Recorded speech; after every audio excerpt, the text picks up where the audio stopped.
মই তিনি গগৈ নহ'ব পাৰোঁ, কিন্তু শৰ্মা হৈও লাচিতক বিশ্বৰ বুকুত লৈ যোৱাৰ সাহস মোৰ আছে।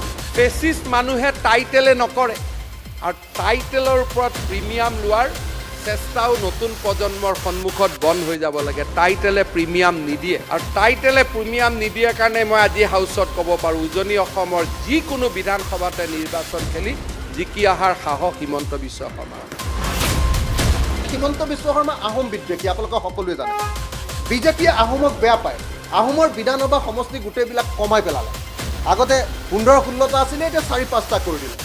আহোমে জিকিব নোৱাৰা কৰি দিলে।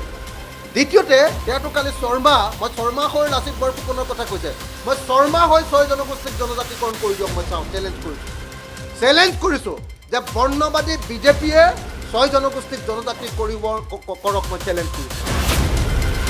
আমাৰ আগত এনেই চেণ্টি ফালি লাভ নাই।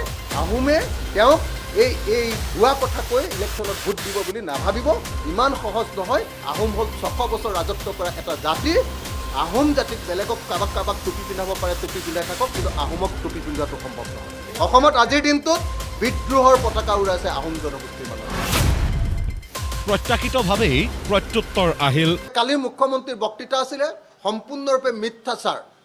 কালি মুখ্যমন্ত্ৰীৰ বক্তৃতা আছিলে সম্পূৰ্ণৰূপে ভুৱা তথ্য আৰু মিছা তথ্যৰ ওপৰত প্ৰতিষ্ঠিত। কালি মুখ্যমন্ত্ৰীৰ বক্তৃতা আছিলে কেৱল আত্মৰক্ষা কৰিবৰ কাৰণে দিয়া বক্তব্য। কালি মুখ্যমন্ত্ৰীৰ বক্তব্য আছিলে কেৱল সাম্প্ৰদায়িক এজন ব্যক্তিৰ বক্তব্য। কালি মুখ্যমন্ত্ৰীৰ বক্তব্য আছিলে চাৰেণ্ডাৰ কৰা, আত্মসমৰ্পণ কৰা এজন ৰাজনীতিকৰ বক্তব্যৰ বাহিৰে আন একো নহয়। আহিল প্ৰত্যাহ্বানো। মুখ্যমন্ত্ৰীৰ যদি সাহস আছে, কালি ৰাজ্যপালৰ ভাষণৰ ওপৰত আমি যিবিলাক বক্তব্য প্ৰদান কৰিছিলোঁ আৰু মুখ্যমন্ত্ৰীয়ে যিবিলাক উত্তৰ দিছিলে, সেই আমাৰ বক্তব্য আৰু মুখ্যমন্ত্ৰীৰ যি যুক্তি, সেই সন্দৰ্ভত ৰাজহুৱা বিতৰ্ক কৰিবৰ কাৰণে মুখ্যমন্ত্ৰীয়ে যদি সাহস কৰে, তেতিয়াহ'লে আমি প্ৰত্যাহ্বান জনাইছোঁ। মুখ্যমন্ত্ৰী ডাঙৰীয়াক যে বিধানসভাত কেৱল এটা দিন লোৱা হওক। অসমৰ অৰ্থনীতিৰ ওপৰত কথা পাতি, অসমৰ ভৱিষ্যতটো বিজেপি চৰকাৰে কেনেকৈ নিব খুজিছে আৰু আচলতে অসমৰ ভৱিষ্যত কেনেকুৱা হোৱা উচিত, আৰু সেই যি এটা দিনৰ কাৰ্যসূচী হ'ব, সেই কাৰ্যসূচীত এটা দলক সমান সময় প্ৰদান কৰা হওক।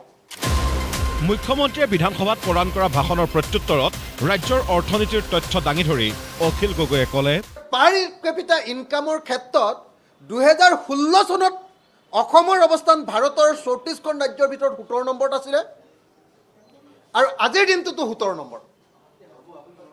পাৰ কেপিটা ইনকামৰ ক্ষেত্ৰত অকণমানো ওপৰলৈ উঠিব পৰা নাই।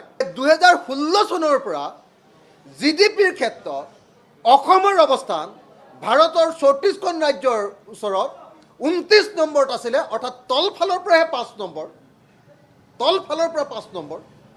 আৰু 2016 চনত যিটো আছিলে, আজিৰ দিনটোতো 2023 চনৰ 31 মাৰ্চৰ দিনাও একেই সেই 29 নম্বৰতে আছে।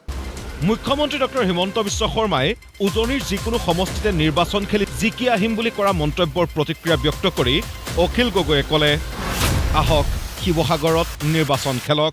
মোক কৈছে যে তোমাক হৰুৱাবৰ কাৰণে মই 30-40 যিমান কোটি টকা খৰচ কৰিব লাগে, মই ঘৰে ঘৰে পইচা দিম বুলি কৈছিলোঁ। ঘৰে ঘৰে পইচা বিলাই তোমাক হৰুৱাম বুলি কৈছিলে, মোক নিজেই মুখৰ আগত। তেওঁ জিকিব পাৰিব, আহক শিৱসাগৰ সমষ্টিত খেলোঁ। তেওঁৰো গোটেই ৰাস্তাৰ কণ্টকটো নাইকিয়া হৈ যাব। ৰাস্তাত যিটো কাঁইট আছে নহয়, এতিয়া বিধানসভাততো তেওঁ মানে 2 ঘণ্টা ভাষণৰ 1.5 ঘণ্টা মোকেই গালি পাৰে, হয়নে নহয়? আপোনালোকেতো নিজে দেখিছে। 2 ঘণ্টা ভাষণৰ 1.5 ঘণ্টা গালি পাৰিব লগীয়া মানুহটো, আটাইতকৈ দেখিবলৈ মন নোযোৱা মানুহটো, দেখিলে খজুতি উঠা মানুহটো, খৰৰ দৰে খজুৱা মানুহটো, যিটো অখিল গগৈ, গতিকে তেওঁক হৰুৱালে, শিৱসাগৰত ইলেকশ্যন খেলি তেওঁক হৰুৱাই দিলে হ'ল, আৰু কি আছে। সদনৰ ভিতৰতেই হওক কিংবা বাহিৰতেই হওক, সকলোতে এতিয়া কেৱল যেন অখিল গগৈ আৰু মুখ্যমন্ত্ৰীৰেই বাকযুদ্ধ। কিন্তু এনে বাকযুদ্ধই গণতান্ত্ৰিক ব্যৱস্থাত কি বাস্তৱ প্ৰভাৱ পেলাইছে, সেয়াহে হয়তো অবুজ সাঁথৰ। ব্যুৰ' ৰিপৰ্ট, প্ৰতিদিন টাইম।